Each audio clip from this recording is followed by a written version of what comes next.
Vir die jong span.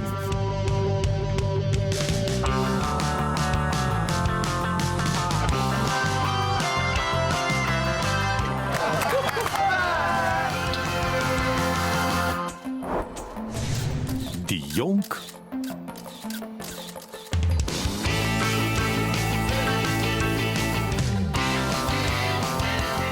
Oh, wat kort. Dis 'n prins. Nee, ek begin so bewe. Ek love it. of die jonk van gees.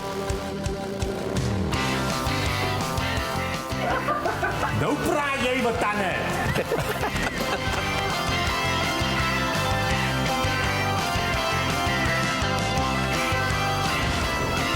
Is daar iets vir almal in die Kyknet familie? Beleef jou wêreld in Afrikaans.